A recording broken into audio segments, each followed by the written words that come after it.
Okay, well, we'll go ahead and get this Zoom training session. Nalatahabe, Saranbokbok, Dupur. Those are all ways to say good morning in different languages. The first two were ways to say good morning from the villages that I lived in when I was in Vanuatu as a Peace Corps volunteer in the South Pacific. And Dupur is the way to say good morning in South Sudanese, which is where the book that we're going to talk about takes place. I am super excited about this session because it really speaks to me and made me think back to my experience as a Peace Corps volunteer. And I was really excited when Julie Head from the Eastern Shore SWCD told me about this project she was working on. So today's focus is going to be talking about this book and what Julie has been doing with this book as far as curriculum. We're really happy to have you all join us today. Just some housekeeping notes. If you can keep yourself on mute and use the chat box for questions. There will be a time, this next portion, where if you want to take yourself off mute, you'll just raise your hand using that notion in the participant. If you click on participants, there's a way you can raise your hand and we'll call on you to unmute yourself and add to the discussion that we'll be having for the first portion of this training. And then, so how it will work is we'll do a book discussion for about 30 minutes. And then afterwards, we'll have Julie Head do her PowerPoint presentation about the actual programming and curriculum she wrote with her partners and the teachers on the Eastern Shore. During which time, if you have questions, please put them in the question box. And Michael Trop will be our question monitor and we'll be reading the questions to Julie so she can answer them. All the materials that are shared will be shared after the session, and Julie will be a great resource to reach out to if you have any further questions. So that being said, I do hope, again, by now you all received the book, Long Walk to Water. This was part of each year at annual meeting. The Education Foundation gives a gift to districts to help support their work. Even though we're not able to have an in-person annual meeting, the Education Foundation still wanted to give you, the district, a gift and a tool to help with their programming. And so each district received the Long Walk to Water book. They were put in the mail a week ago. So I do hope, if you haven't received it by now, you will get it. And if you haven't read the book, please do. I do hope that you do read it. It's a quick read, but it's a good one. So knowing that, let's jump into, we're going to try a new technique. We're going to, I'm going to put a shared file link in the chat box that I'd like you guys to click on and open in a different web browser. And this is a way for y'all to add your thoughts and answer the questions if you read the book. If you haven't read the book, no worries. So go ahead and click on that link and it should take you to a new screen. Is everyone able to do so? I'm going to stop sharing my screen. Okay.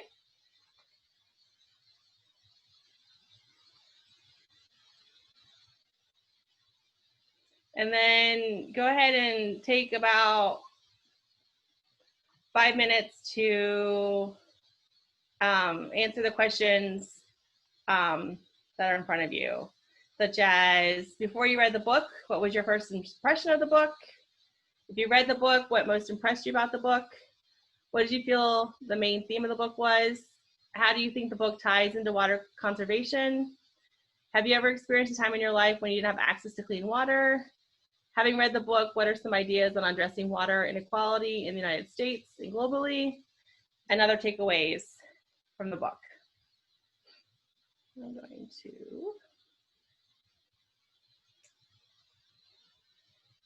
Okay.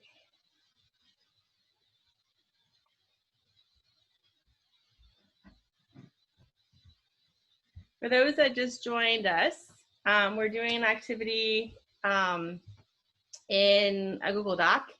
And if you can click the link in the chat box and go ahead and stop, add your thoughts to this book.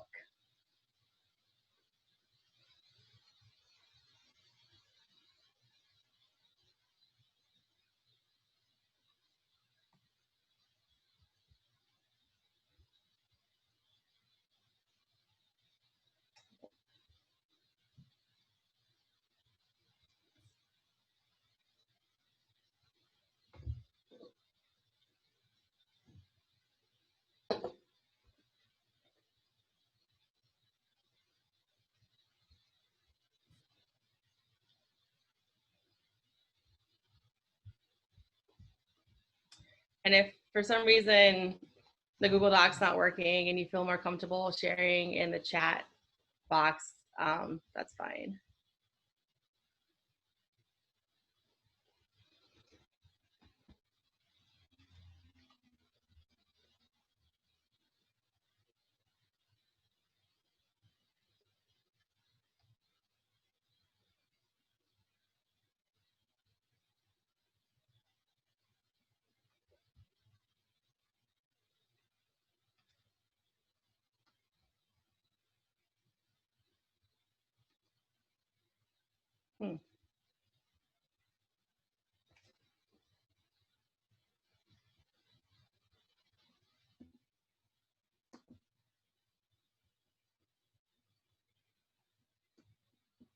Okay.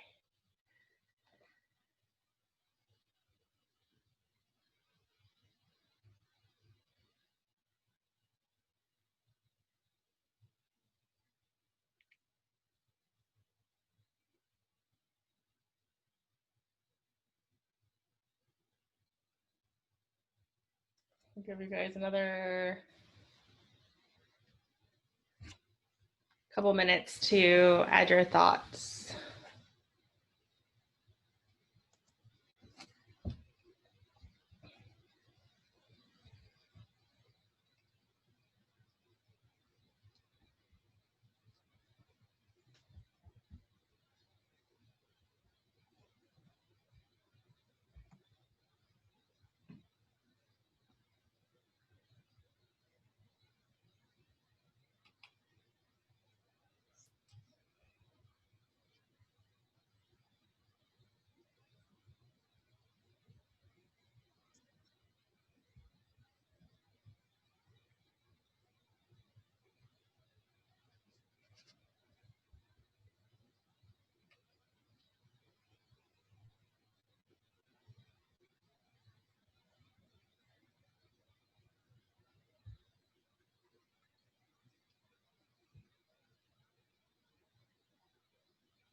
It's really cool to see what everyone's response to these questions are.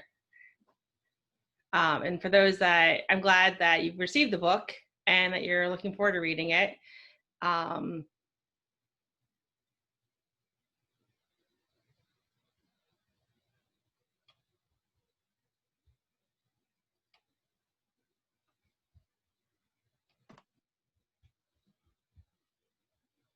Okay.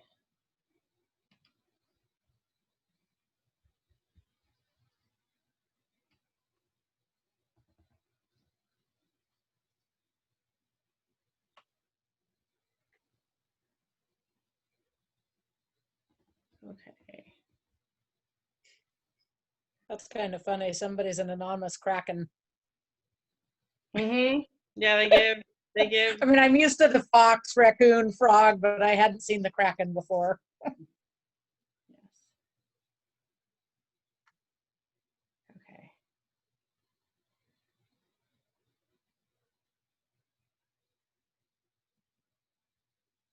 Okay. Well,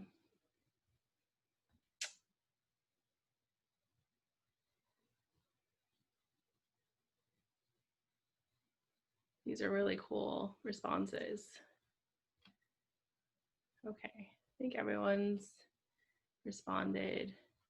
Working on last one. Okay, well, thank you all for taking some time to answer those questions. If you have other thoughts, please do add to this Google Doc. But now I would like to open it up to have a discussion where you guys can use your voice to share something that you, from this book that spoke to you. So if you, of any of the 7 questions that we asked, if one of them really struck you and you would like to speak to that, raise your hand and we'll call on you. I think I can see everybody. To raise your hand, if I'm correct, still learning, you go to participants and then find your name. And then next to your name, it says more, and you can, nope. Okay, I need possibly my colleagues. How do we raise your hand? Kelly raised her hand. Okay, Kelly. Okay, perfect. Kelly, do you want to go ahead and share? Yeah, so I raised my hand just so you could see someone raise their hand, really, but it's if you go to participants, across the bottom it says raise hand, yes, no, go slower, go faster. That's how you raise your hand. Okay. But I was the one who read it with my 10 and 12-year-old daughters, and they were just fascinated. It was great to read with them. It made them think so much outside of their little bubble that they live in right now. And now their wheels are turning about what they can do to help people who do have water shortages. So it was really cool to hear it from their perspective as I was reading it myself. It was really great. Cool. Okay. Thanks, Kelly. Someone else like to share? Okay, Mara. Sorry, I don't, because I'm a co-host, I can't raise my hand, but I'll just do it on video. Bonnie and I talked about this a bit before we were kind of planning this session, and just the overall themes and my takeaways are that water is really life, but it's not as simple as that. Water in this book also is kind of portrayed as having a lot of conflict and competition, just like it is in nature. If you watch David Attenborough videos of, African water holes, there's a lot of competition with nature. And that's pretty similar to this book as well, with the Nile. It's dangerous to cross, and when you get there, there's those mosquitoes, which stood out to me. I was really grossed out by that. And then when they're leaving the refugee camp, hope I'm not giving any spoilers away. I didn't think about that, but those who haven't read. But there's crocodiles and violence coming from the people force them to leave the refugee camp. So I thought that was really interesting, that it's not as simple as water is perfect and brings life. But at the end of the day, water brings education to this village and allows women the opportunity to learn and not have to walk to get water. So those are my big takeaways. Okay. Thank you, Mara. Sure.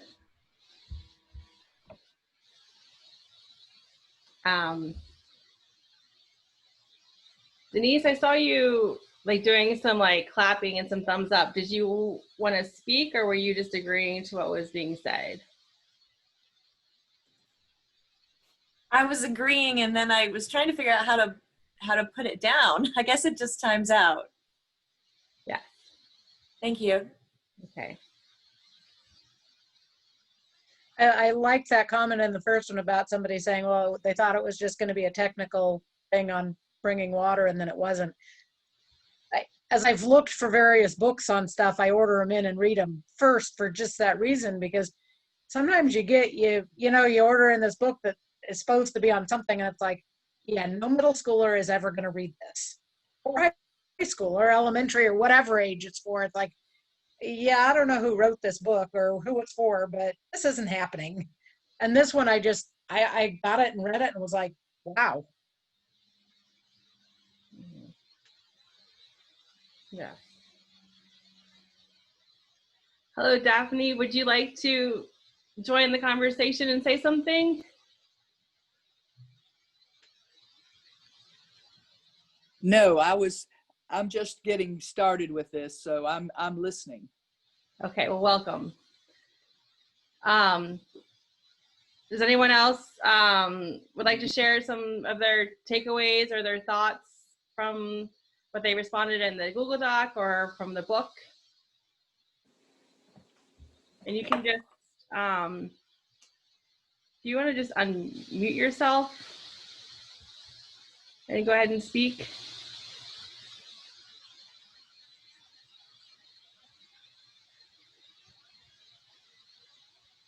Okay. Looking at the, I think question is 5 is interesting. How, have you ever experienced a time in your life when you didn't have access to clean water? That's really interesting to see everyone's response to that. Be it camping, be it at their house with their well water, about how when power goes out or freezes, and how we live in the United States when we typically have access to clean water daily, that even in the United States, we can be very vulnerable to water access. And that's not even putting in perspective of Flint.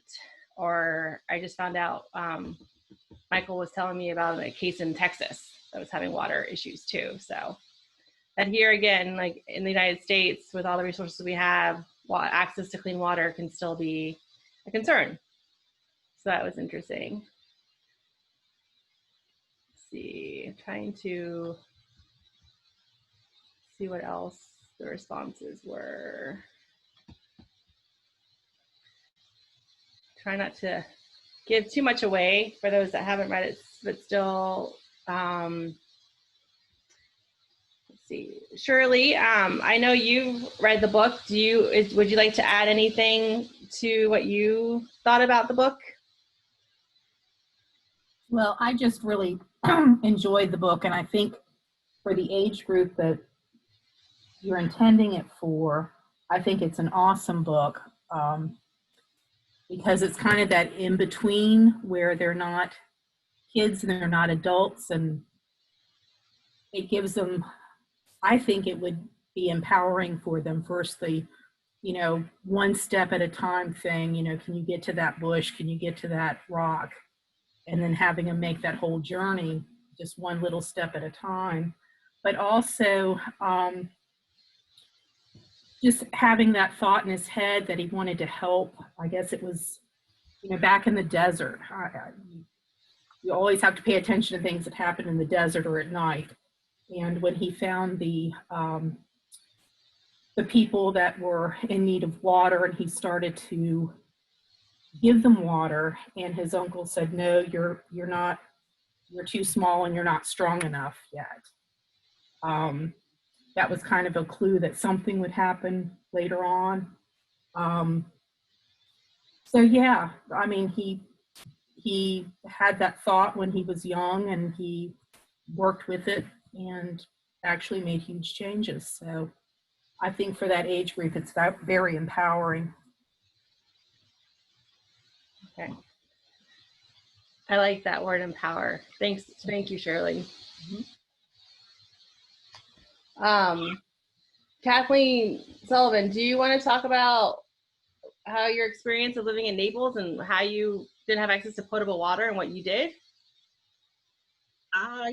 Yes. So as a young Navy wife with 2 daughters, we lived in Naples, Italy for 3 years. And of course, when you hear of Italy, you wouldn't think that they didn't have potable water.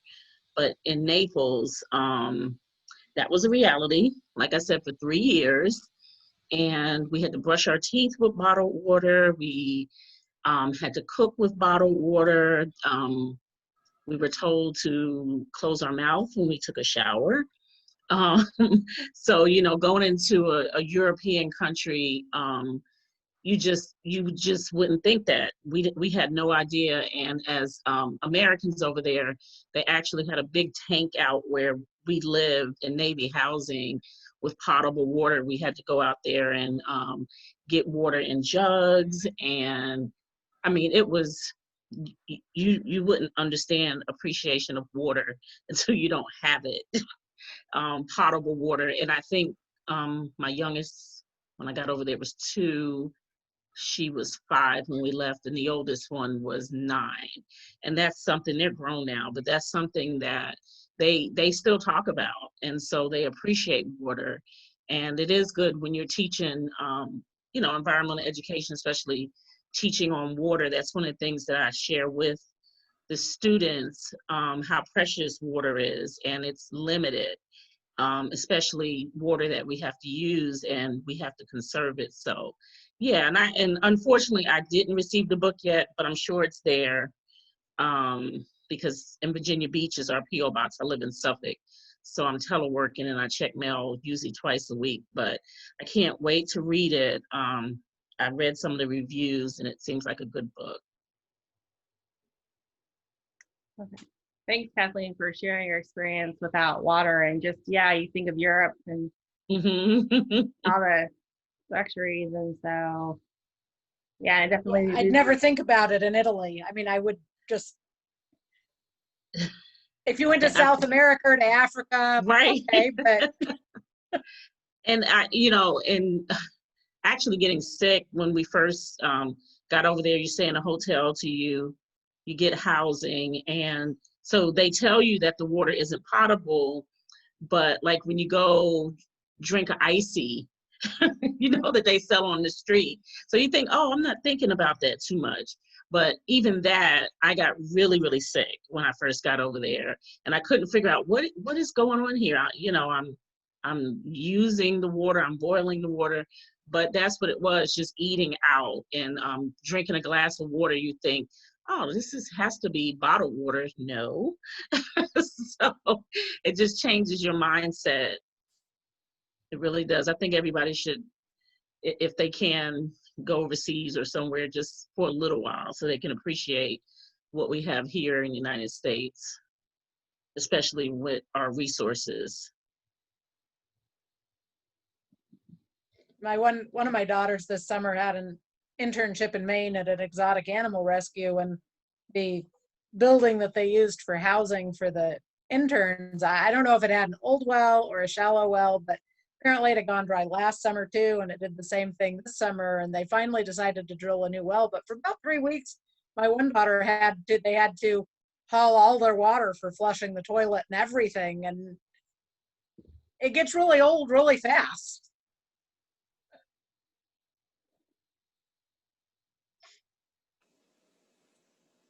Yes, there's something about the convenience of turning on the tap and drinkable water, portable water coming out of it is something that until you don't have it, you take it for granted. And it sounds like some of you have experienced that when we do have power, when we lose power, and when we're preparing for a storm, they say to get water jugs so that you have access, you have water, and it just makes you very mindful experience. And then some people shared about how when they go camping, they have to plan for water, and that experience. Can you hear me? This is Daphne. Yes, ma'am. I haven't read the book. I haven't been to the office for a while. They probably have our district copy. But just along, I've been reading the comments and the questions here. Even now, we live in the country, in the rural area, and we have our own well. And anybody that has their own well and isn't on like a water authority line in this country can have water issues when the electricity goes off. Because when the electricity goes off, you do not have water. So like you say, you have to keep some in the refrigerator somewhere in case of an emergency. But in the gal who went to Italy, my husband and I have been fortunate enough to travel a lot of places around the world, and many of the places that we have gone do not have potable water. So I can remember one trip that we took from Phoenix in Arizona. We took the train into Mexico and to the Copper Canyon in Mexico. And on the train, they took the water from Arizona in, enough water for this whole group, which might have been 25 or 30 tourists, to last for the time that we were going to be in Mexico. Even for coffee, when you made coffee, that did not suffice. You had to make coffee with the water that was taken, especially for that issue. And then when we went to China, our tour guide admonished us to not drink, to get the water, make sure he got the water for us. He knew where he could get safe water. It wasn't true all over China, but, we weren't knowledgeable enough, and so we had to depend on him. And in Cuba, in Havana, now not the rest, Havana is very crowded and they have water issues there, but the rest of Cuba is fine. But in Havana, you have to be careful about drinking the water. Even on cruise ships, there is a finite amount of water on a cruise ship, and some people don't understand that there's a finite amount of water. So, that's one of the issues that can, in case of an emergency, because all those people who were stranded on the cruise ships because of COVID and they couldn't get off, I'm sure that they had water issues big time.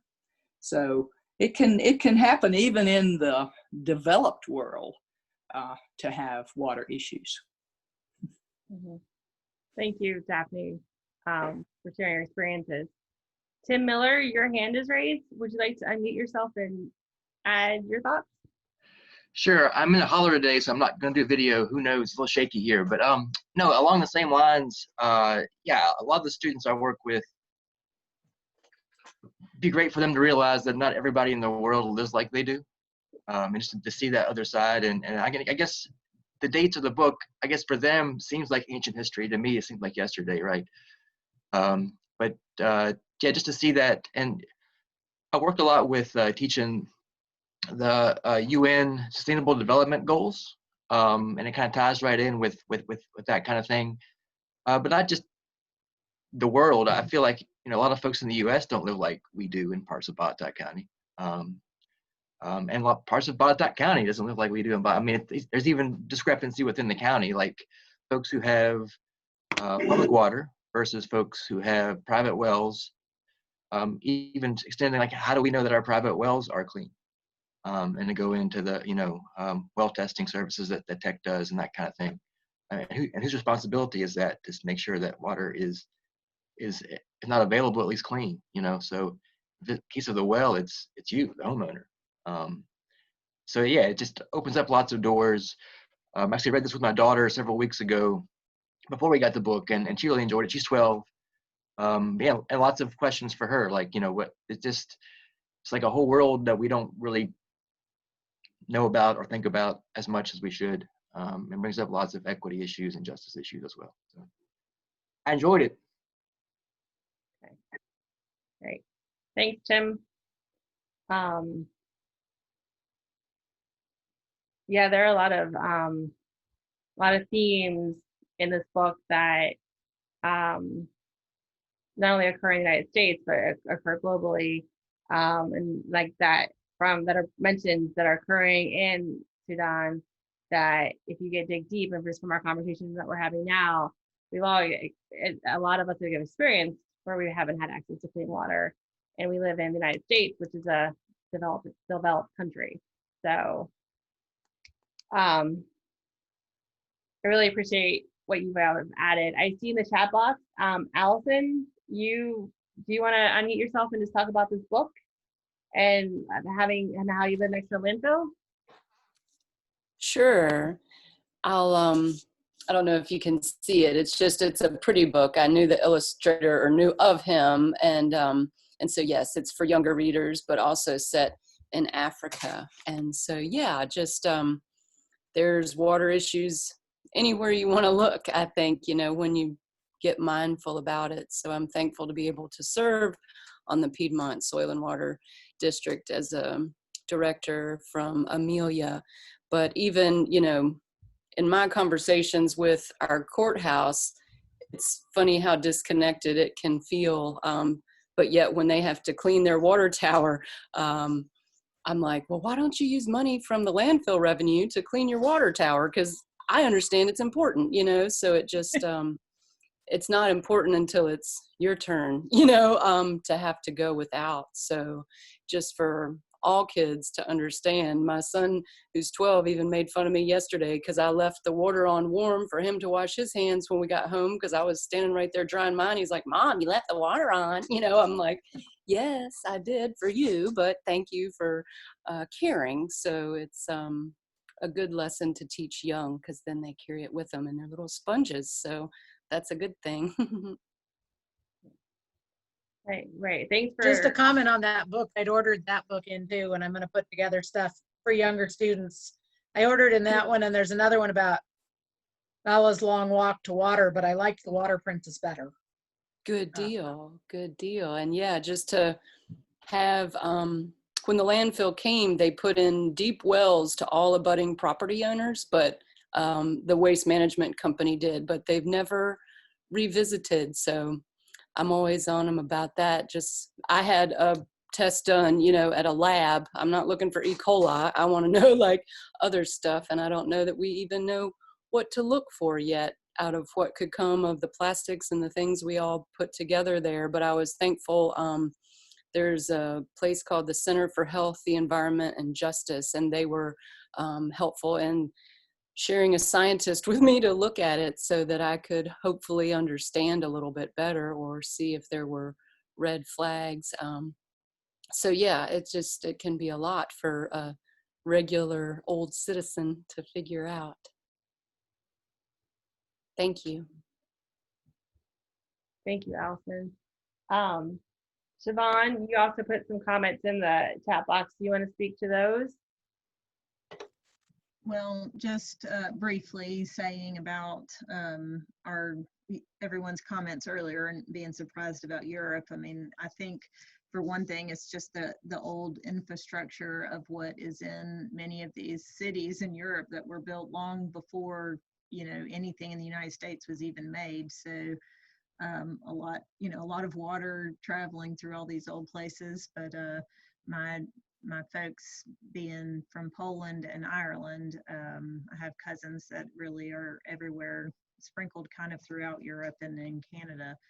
And me being surprised about having to drink bottled water going there. And of course, my cousins that were my age, lucky enough to visit us, and being completely surprised that my sisters and I would just drink water out of the tap like no problem. And I think one striking memory that I probably will never forget is going to Poland. My mom was grew up in a small town in the mountains of Poland, and the little town swimming pool was basically just water that was diverted from the river, I guess. And it was just like swimming in a pond with a concrete floor. Like, I remember just being like, what is happening here? Swimming in this muddy pool with like 100 other kids, you know. Can't even imagine what kind of grossness that was, but we just did it, you know. And then my cousins coming to the United States and seeing our crystal blue chlorine swimming pools, and then being like, this is crazy America with its amazing use of water that we just are so lucky to have here. So that's one thing that as the discussions made me think of. And a second story that I wanted to share with everyone, hopefully I'm not taking up too much time, but these young men that were, I think they were a part of that group of those Lost Boys of Sudan. When I worked with my husband at a national park up in Massachusetts, I think it was a community, like a neighboring town, basically adopted these boys that they didn't even know how old they were, but they were somewhere between the ages of 15 and 18. But that they gave these kids a way to get into a safe life in the United States. And these young men were just basically, I imagine, like as I'm reading the first chapter of this book, that's who I'm picturing with these guys. And David and I kept sheep on these farms up in on the National Park Service up in Massachusetts. And these Sudanese boys were so grateful and sweet and helpful to us, because they really knew more about what we were doing caring for the sheep than the other, than anybody else really around there. So anyhow, it's kind of, in my mind, I have a memory of these children that we can't really even reading any stories, you just don't realize how different our worlds are. So I don't know, it's certainly something I look forward to sharing with my kids. Thank you. Thanks, Siobhan. Does anyone else want to share anything before we transition to the PowerPoint?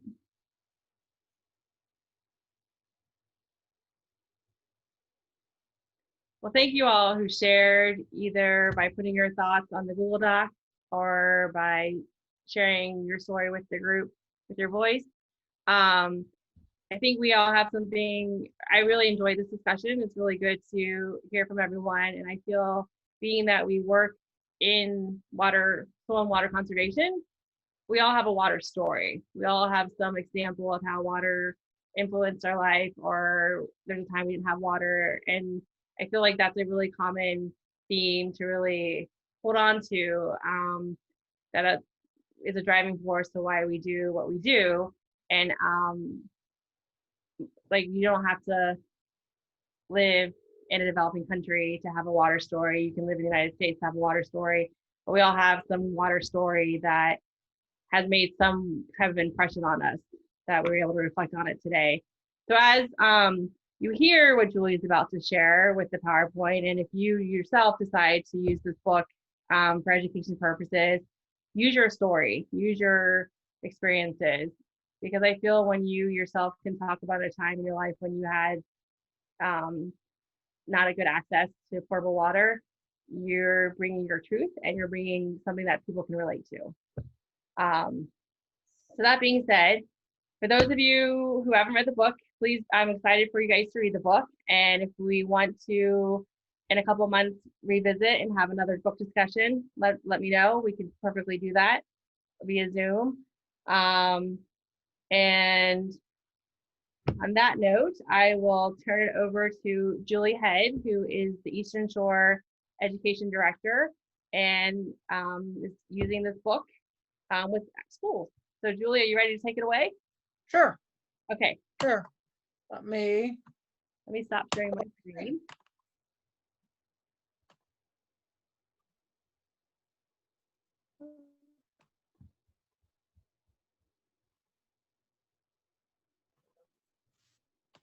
Okay, so my name is Julie Head, and I'm the Education Director for Eastern Shore Soil and Water.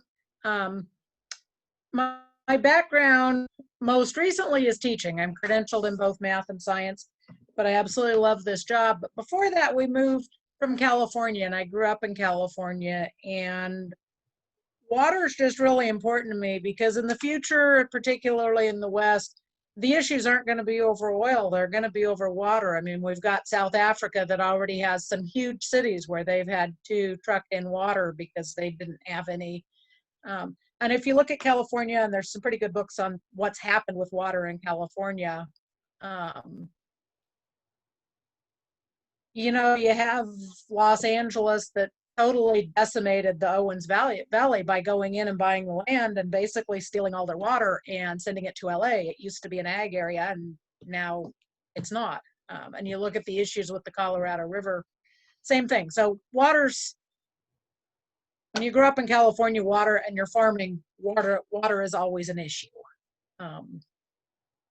And so this spring, when we went to COVID and all the kids went home, I first started thinking about this, and you know, it was pretty apparent that we probably weren't going to be allowed on campus in the fall when kids came back.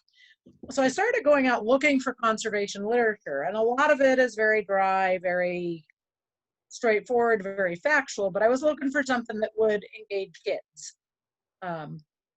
And came across this book.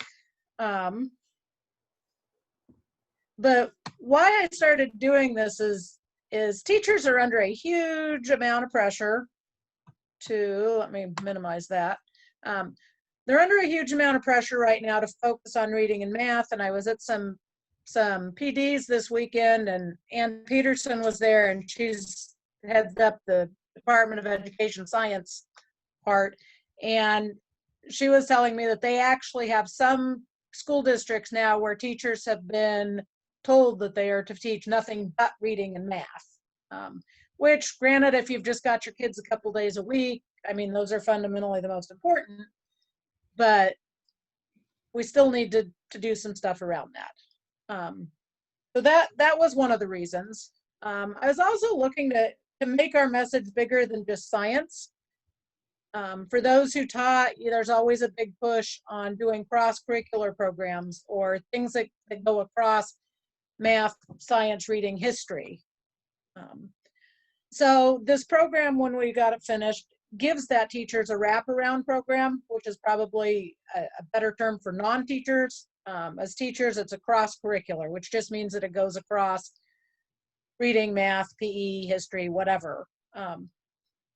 And with this, it's helping get our message out, even though most of us are not allowed on campus this year. And even in a normal year, if we can get language arts teachers to use this, we can reach a larger audience than we can reach individually. It adds another layer. I mean, most of the time, and I'm sure most of you are similar, what we're going in is as science lessons, but this adds us to a whole new dimension of education while not really seeming like it. So the book that I found that I actually really, really liked was A Long Walk to Water. And I think it made the same impression on me that it made on a lot of you. It was just like, wow, I mean, it really makes you mentally or academically, I can understand, yes, people have to walk for water, but when you start hearing more firsthand accounts, you start to understand how it affects everything in their life. So it's a full cross-curricular novel unit that was developed by teachers for teachers, in addition to myself. And like I said, I'm credentialed in math and biology, but I pulled in a middle school language arts teacher that I knew that's a very, very good teacher, and a middle school science teacher that I'd worked with who used to do education outreach for the University of Virginia. So Renee and Kathleen were very instrumental in putting this together, because particularly language arts, Renee had a lot of the pieces that I didn't have, and I taught high school, Kathleen specifically a middle school science teacher, so she knew what things the kids struggle with at the middle school level on the SOLs and on understanding and on what she's been trying to teach. So I felt it was really important to pull them in. Eventually, I'm hoping to have an art piece to this, and I'll show you some pictures a little later and why I want to have that, but I'm still working on that. So first, I want to talk about what's in this for the English teacher, and I want to pull up, there are all parts of a literature unit in this. Sorry about this. I'll go back to this. So it's got a lot of vocab, because vocab development is big.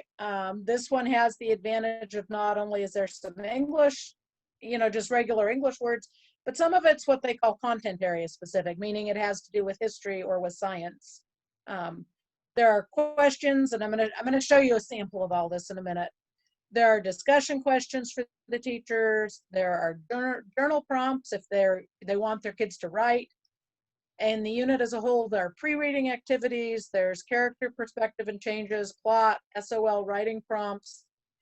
And I said, this is where the language arts teacher came in, was on that type of stuff.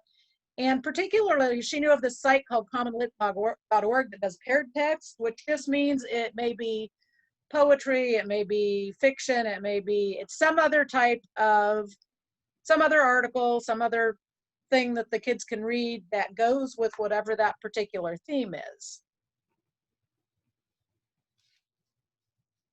So now, stop that. Get to the right page. Okay, so there's, you're going to get a file shared with you, a Google Docs or a Google Drive. And it Julie, has a couple things. Yes. so only because this happened to me, you have, we're still seeing the PowerPoint. We're not seeing the drive. Okay. So So you I have- need to, I think you have to stop sharing and then share again. okay.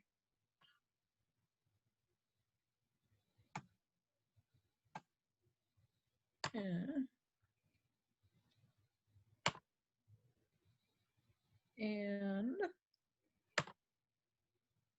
no, that's not what I want. We'll get there. I promise. I'm sorry. No.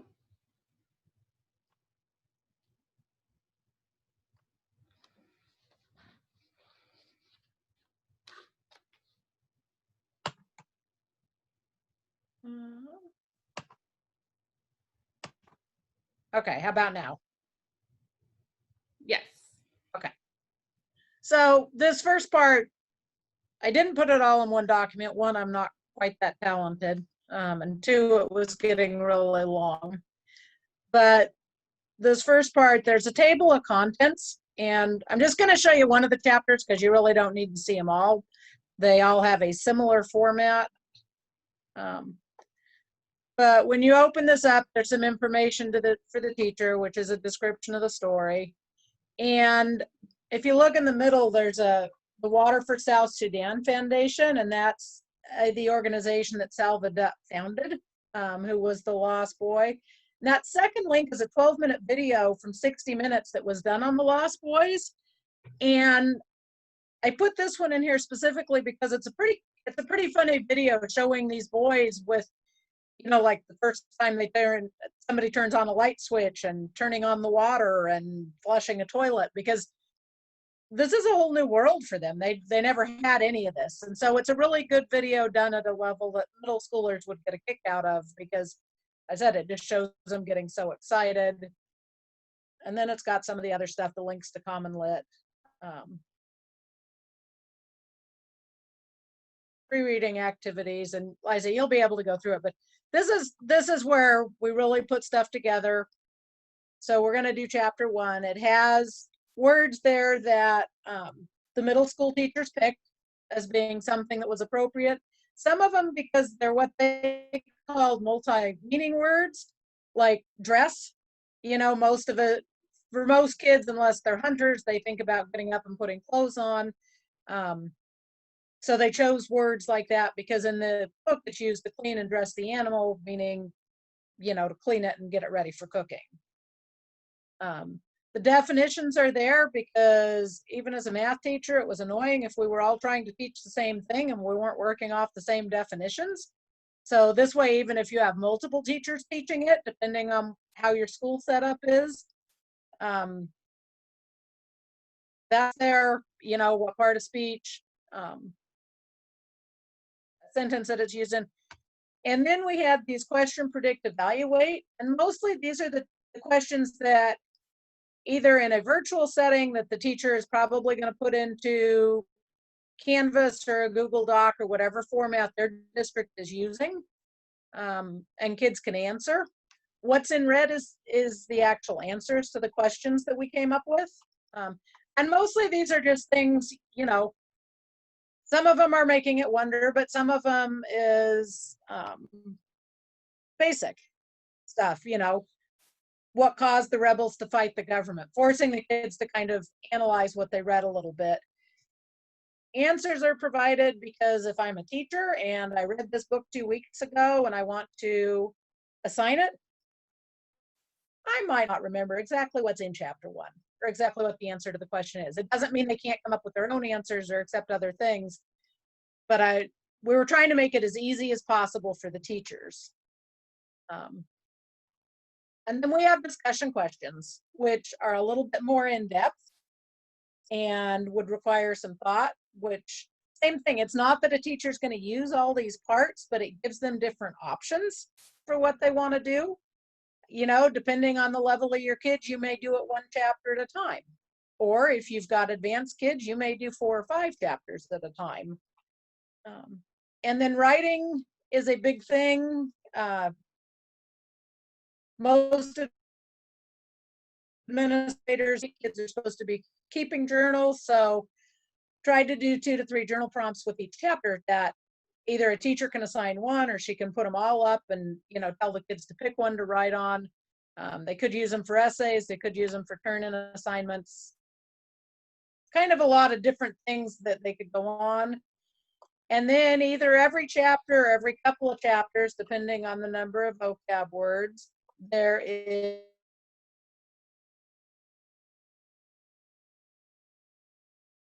is virtual learning. This would be something easy that they could put in and do. And then this bottom part is for words that have like multiple meanings, like dress. So they would need to do meaning 1, meaning 2, part of speech, use it in a sentence. And a big thing in education, which I don't know that I get so much, but it's a big thing, is having kids draw an illustration of the picture and of the word and what it means. So I said pretty much the same format through all the chapters. If there weren't multiple meaning words, then let me find one.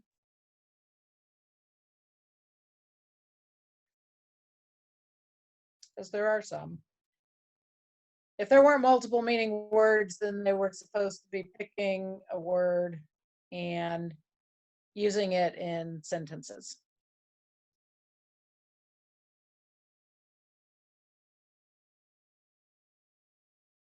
There you go. Some didn't really have any multiple meaning words, but apparently, according to Renee, multiple meaning words are a big issue in middle school. And so that's why we had that focus on that. We have a question. Are you going to email this file or share it in the binder, or how is it going to be distributed? Bonnie, we've got a Google link, so I guess that's really a question for Bonnie. So I can, in the follow-up email to everyone, I will share the Google link that Julie created, and then I will also put it on the Google, an education binder online Google file as well. So it'll be 2 places.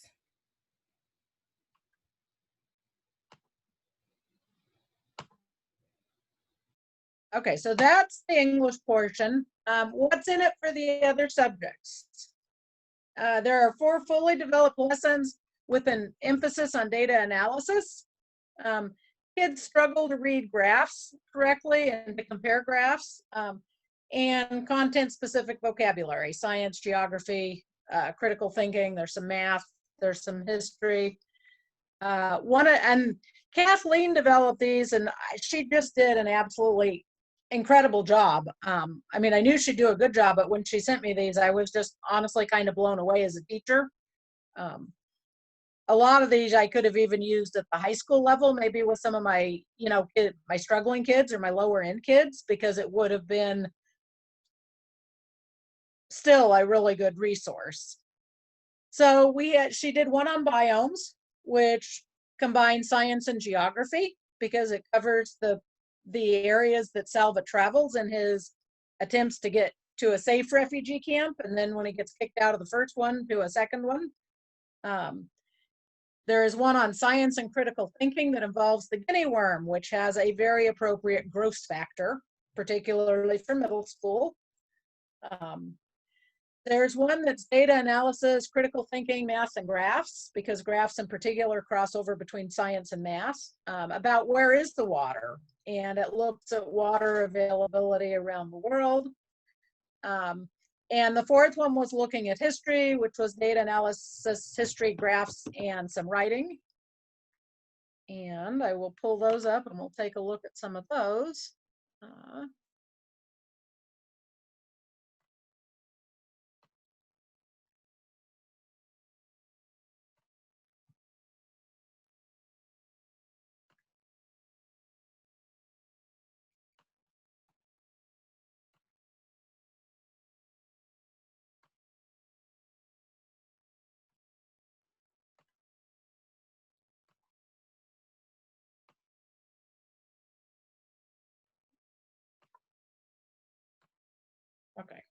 Sorry, it seems like I should have an easier way to do that, but I'm still learning.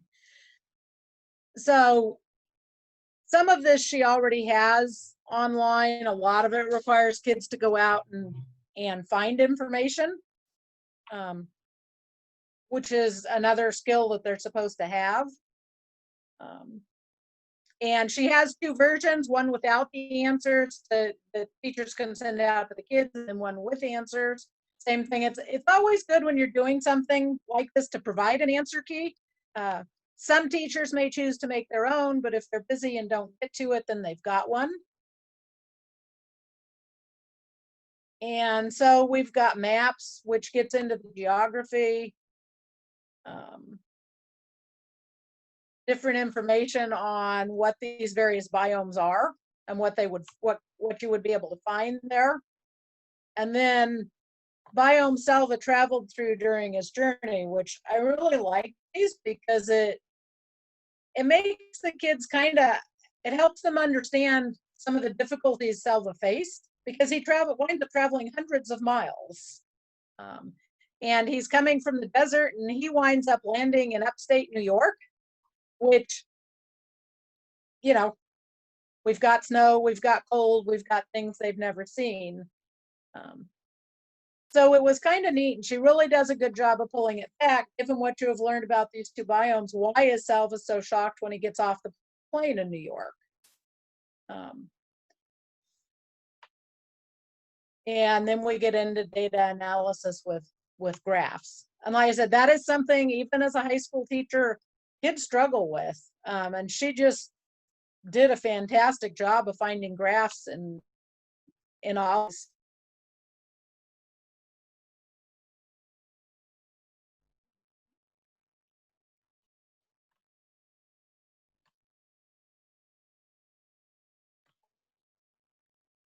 Okay, so now, can you see the waterborne diseases one, or do I need to stop share and share again?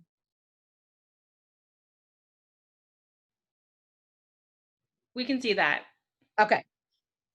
So like I said, the best part about this is it has a really appropriate growth factor. I pulled this one up because it just shows, this is the answer key for the teacher. So same thing, they have to go online, they have to find, because when they're at school, they all have access. Yes, we have some who when they're working at home don't, but that's not most. So it talks about what is a guinea worm and what are the symptoms, and intense pain where the worm begins to emerge from the blister, which is just really, really gross. You know, but like I said, middle school kids in particular, that will grab their attention. And guinea worm is, they've been working on eradicating it, and they're getting there. But you can just see what's the nickname given: cuddly serpent, my parasitic life-sucking buddy, fiery serpent, the death worm. So like I said, nice growth factor. Pulls in the science and life cycles. But, you know, usually when we do life cycles, it's the life cycle of a frog or the life cycle of a butterfly or something kind of, you know, a soft and fuzzy type of topic. And, you know, this one's really not, which is why it's perfect for middle school. She also pulled in some health education stuff, you know, and how do you go about educating people if they can't read? Making kids think about that, because the vast majority of people in the US can read. But if you've spent your whole life wandering around trying to find a refugee camp, you probably don't know how. So that's one. Data analysis in terms of where is the water? Where do people get their water from? Is it safe or is it not? You know, how many are still getting surface water like Nala has to walk for?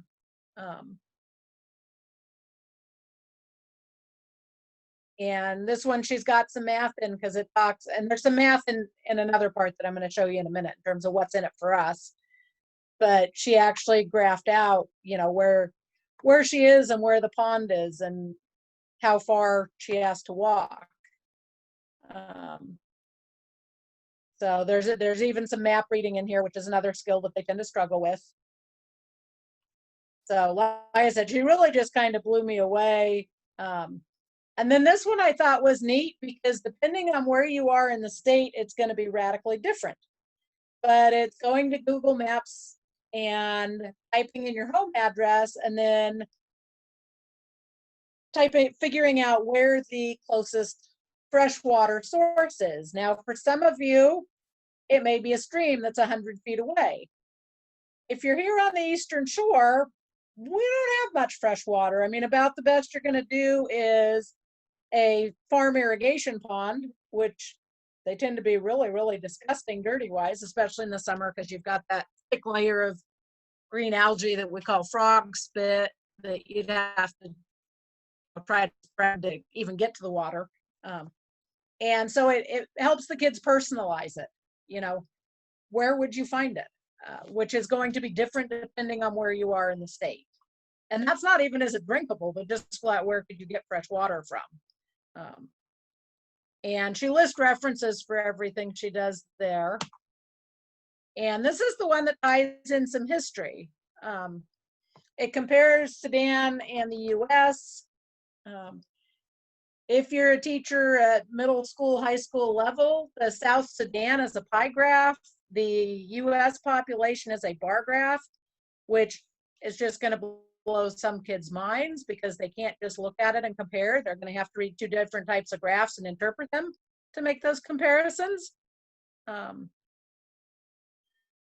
it's about the number of people who live in the different times, makes them think about why most of us have access to drinkable water, Sudan doesn't.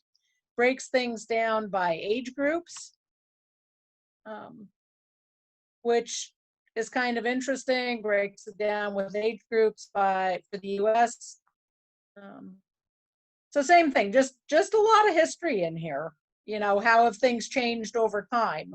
And this extended thinking was pretty cool because it wasn't even just freshwater access, but home lighting, basic sanitation, bathing, education. Any of you who are out in Southwest Virginia probably have the same thing, but we still have people on the Eastern Shore who don't have running water or toilets in their houses. You know, there's some roads I could take you down here, and it didn't occur to me for the first 6 to 9 months that we lived on the Eastern Shore, but one of the houses that we drove by to get in and out of the area where we lived had an outhouse behind it. And it wasn't an unused outhouse because you still had that worn path. And then I started looking and it's like, huh, there's no pipes that go into that house. And education. So making kids think about what it was like in the past and what it's like today.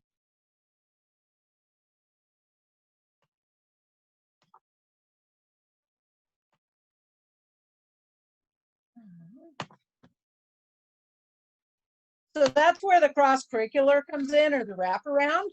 And then the other question that some people said, well, what's in this for a soil and water conservation district? Why would we care about this?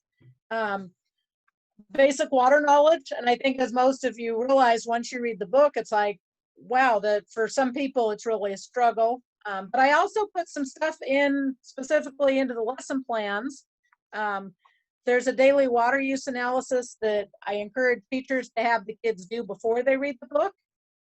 Even in English, they go home, you know, how many times did you flush the toilet? Did you do dishes by hand or with the dishwasher? Did you do a load of laundry? How many times did you wash your hands?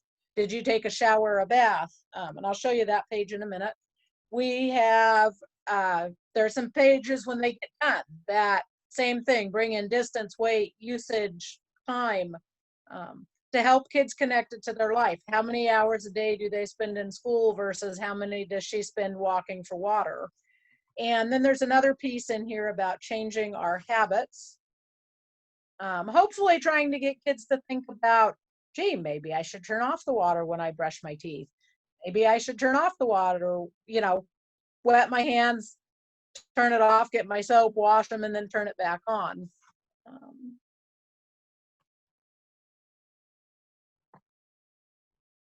So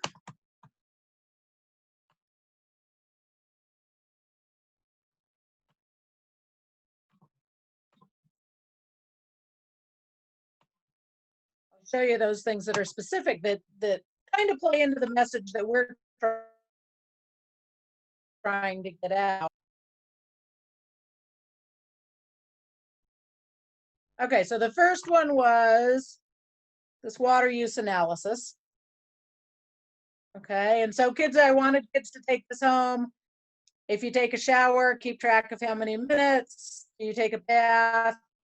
Yes, we could argue about, you know, should it be 3 gallons a minute if your sink is running?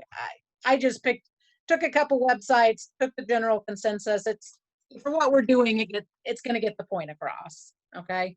Yeah, I have low flow faucets too, so it would be a little different, but that's okay. So the water did you drink? Figure it takes a minute of the faucet running to cool it off so you can get it, because how many people immediately put their glass underneath the faucet? And then on the second page, they add it all up. It should come out to a reasonably decent number. The average, what I could find was that the average person in the US uses about 82 gallons a day. And then I also wanted them to think about some other ways, you know, washing the car, watering plants, but also how much does it take to produce the food you eat? And I didn't want them to try and figure out that, because I didn't want it to be something that the teacher said this is going to take too long. But enough there to start thinking about, oh, I had an orange, that took 14 gallons of water.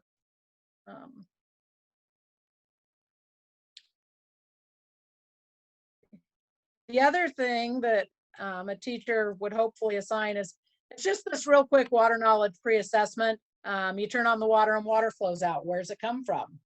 Does it have a cost? Because most kids, if they have a well, have no idea that it takes electricity to run that well.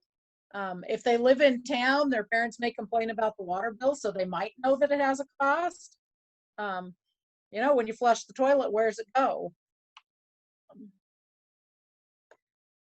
So just some kind of basic knowledge. And then when they're all done with the book,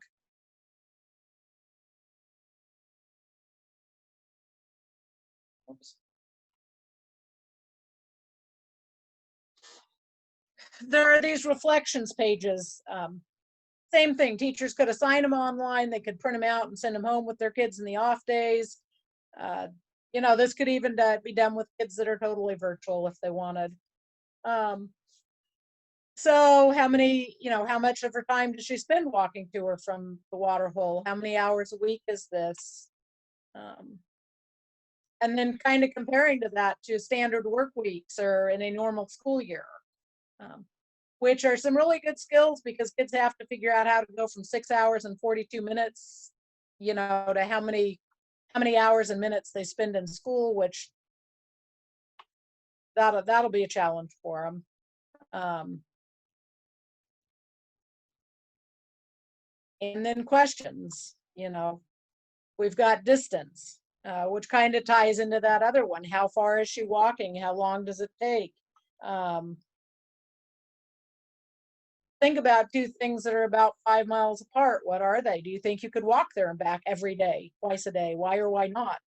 How would it make you feel if that's what you spent all your time doing? I mean, we've got, you know, very few of our kids have more than maybe half an hour tours a day, and Nala spends roughly 8 hours a day just walking from water. There's another one on weight that tries to get them to realize how heavy this is that she's carrying. Because a gallon weighs 8 pounds and she'd be expected to carry about 5 gallons each time. You know, so how much does that weigh? Do you think you could carry it?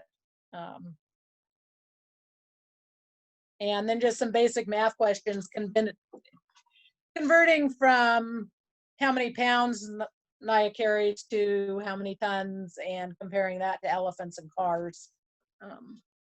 Same thing, getting kids to do that kind of analysis of, oh, that's how much this is. And then talking about usage. If her family consists of 5 people and they've got 10 gallons a day, you know, that's 2 gallons per person. Okay, let's go back to your water use diary. You used 82 gallons today. How's that work? And then same thing, if you don't have water, where are you going to go to get it? How do you feel? And then this one is kind of an essay question that teachers can assign because it's going to be a little bit more in depth, but talks about safe, clean water as a limited natural resource. And more than 2 million people in the US lack access to drinking water and basic indoor plumbing. Around the world, 1 out of every 9 do not have access to drinking water, and 1 out of every 3 do not have access to a toilet. And then comparing the amount of water that's available using a 5-gallon bucket. And then the question that they would need to think about and answer is, do you think it is the responsibility of everyone to conserve water? Why or why not? So then you get into an essay type question that they have to be able to do and that they may be asked to do on an SOL, which is take a position and defend it. So that's a lot of what's in there in terms of what does the soil and water get out of it. It's a way of getting our message out there in a time when we can't go into classrooms, and it also gets it out there in a way that we can kind of expand our horizon. I mean, you know, I've got one middle school and they are doing this with all of their 6th graders. And so every single one of those 6th graders is going to get exposed to a lot of different, you know, not only just the water aspect, but the struggles. And I'm hoping, and so far from what I'm hearing from the teachers, kids are having the same types of reaction to the book. You know, oh wow, his friend got carried off by a lion in the middle of the night. Oh, she had to wait for an hour to get enough water to actually fill her bucket, and it's really nasty and gross. That's what they're going to take home because that's what they've got. So it kind of helps us, or I don't know, in my mind, it kind of, I've got other people doing some of the work for me. You know, if I can have language arts teachers doing this as well. So that's kind of where I was coming from and putting it together. And get back to my other screen.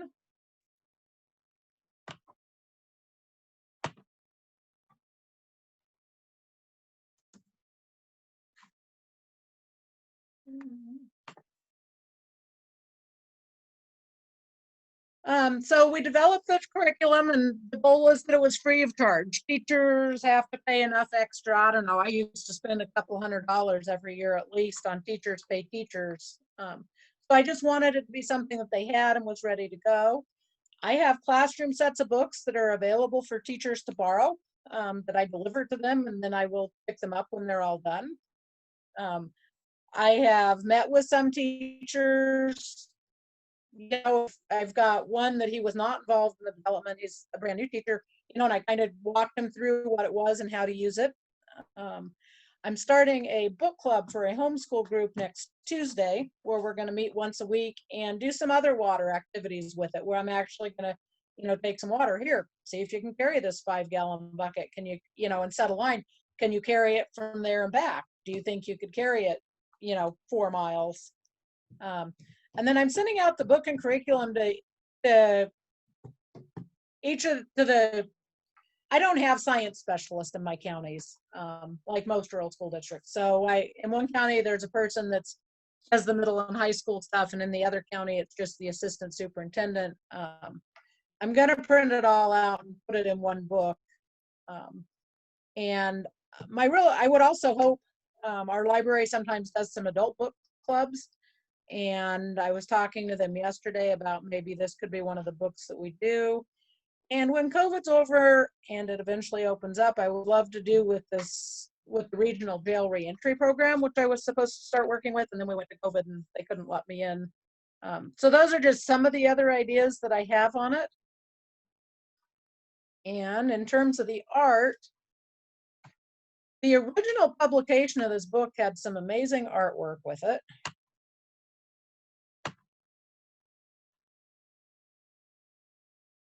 That I'll just share with you, and I'm working on an art teacher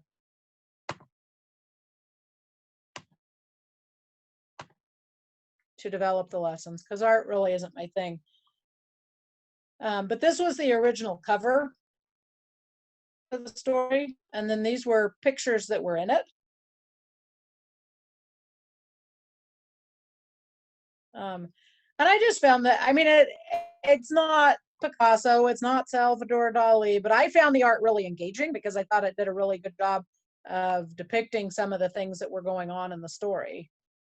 So I don't know, I guess that's as far as it loaded, but anyways, the art just really captured my attention, which is why I'd like to do something that way. And that way for virtual kids, there would be an art lesson in it too. And it may just be that they try to create their own picture. I don't know.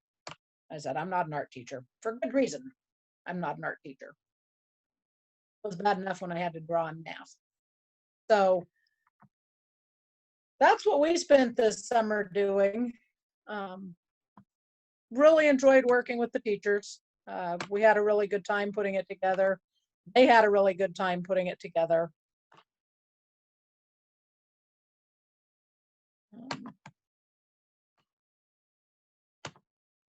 And it was just kind of nice. It was a really fun project to do.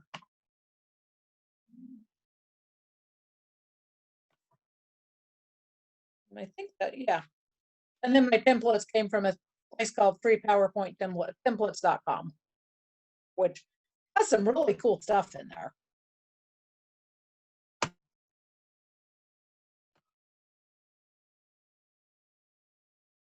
So that's my presentation in a nutshell. Like I said, reaction has been good from the middle schoolers. They've really liked it. So questions, comments? Where do we go from here? Yeah, we have a couple of comments. When you were talking about the house that had an outhouse near you, somebody commented that's the same situation on the Northern Neck. And then there was another comment about how there are houses that have running water, but they also have straight pipes, which is another interesting sort of way to look at straight pipes, just where the discharge goes out on the ground? Yes, where there's no treatment to it. Yeah. Yeah, I was mind-boggling to me when we moved to the shore and I finally figured this out. It was like, what? And then I think you answered this question. The middle school is providing a paper copy of the book. Yeah, I actually provided the books. The school checked them out for me. Obviously, I don't know that I could do it all the time, but because so many of my programs were canceled, we had plenty of money in the budget. And it's not very expensive. It was only like $5.50 a copy on Amazon, I think. So it's an affordable book too. It's not like some of the books sometimes that are 20 or 30. And there is another really neat thing, and it hasn't been released yet, but supposedly in November, they are releasing this book in Spanish, which means that the ESL teachers will be able to use it with their Spanish-speaking students. You know, and they may still have to answer the questions in English and stuff, but it will help with ESL programs.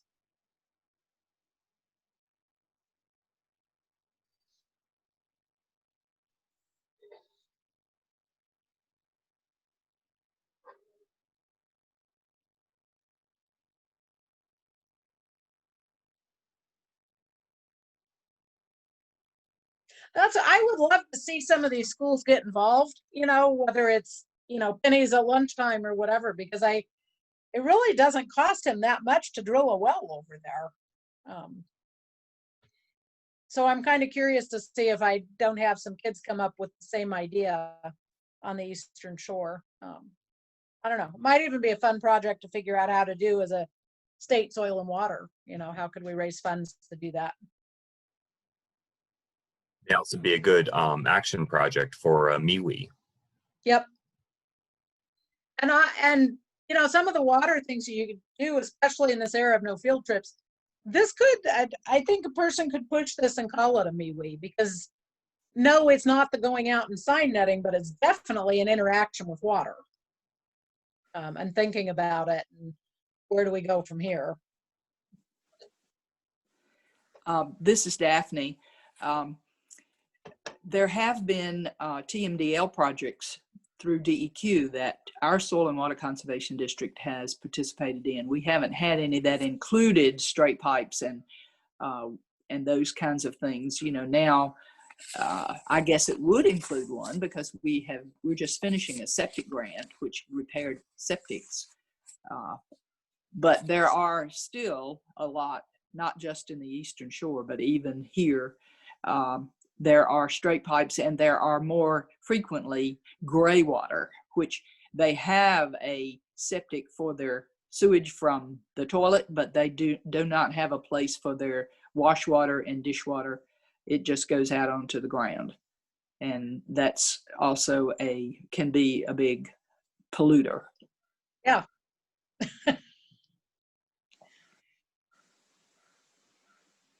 Yeah, you've got soaps, you've got bleach, you've got a lot of different things that could be coming out in that water. Yeah.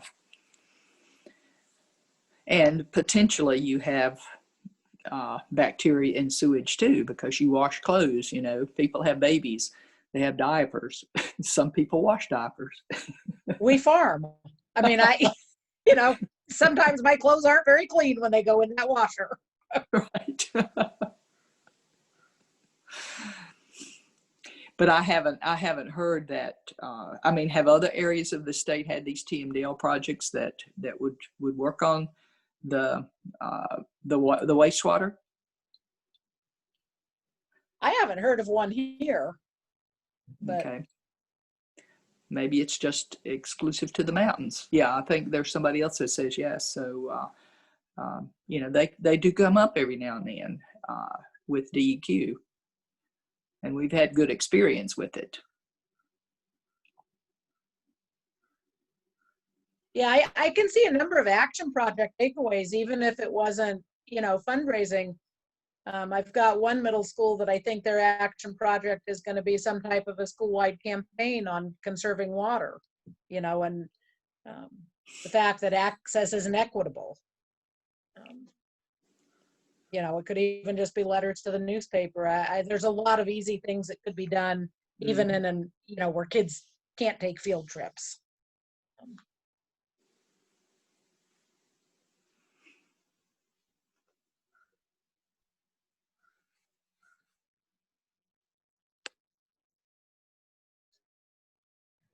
Julie, do you want to speak to any of the challenges you've come across in setting this program up?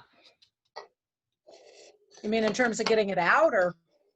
Yeah, like just like from start to finish, like what challenges maybe you come across up until this point? One of them, I think, was when I gave the book to these two teachers and they got real excited about it. It was kind of confining ourselves enough so that it was doable, because there are so many things that we could have done with this book. You know, I mean, you add in all the science and stuff, and it's like 175 pages, which is why it's on a Google Drive and not printed out and mailed. But our minds just kind of went in a million different directions. And so reining that in was one. I've had an easier time getting it into one county than the other, but that has to do with district leadership at the top, which wasn't surprising. You know, in the one county so far, I've only made it into the tag classroom for middle school, but he's brand new and he has many fewer restrictions because it's tag. I would love to see every sixth grader in both counties do this book, you know, so that it's just something that they do every year. I'm working on it. I mean, it'll get there, but I do think that was one of the challenges. I think it helped a lot because teachers worked on this project as well. And if you go to sell it to a local district, you know, that's what you can tell them is, hey, teachers put this together. We just want to make it available to you because it can save a teacher a considerable amount of time.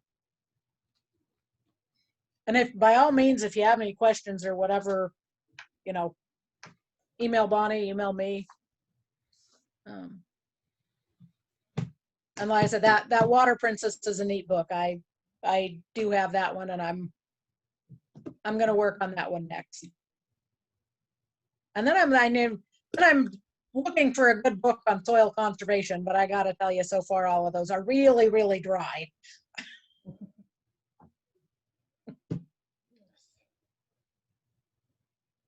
So I don't know. I may have to go back and see if I can't find something maybe in the Dust Bowl era, you know, a kid's perspective of it or something. I don't know. There's got to be something out there that will work.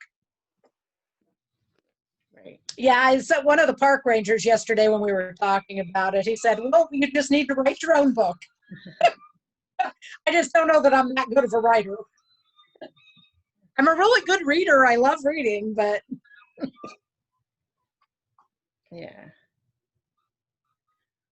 I want to thank everyone for joining today, and if we could give a round of applause to Julie for her putting this together and wanting to share resources. So thank you very much, Julie, for all the work that you did in collaboration with your teachers to really just take an idea, put some time and effort into it, and make something that can be used in schools to really partner and show the work of the soil and water conservation districts in a different light. And I think it's really cool of an idea how you're using literature to really talk about water conservation and the work that districts do.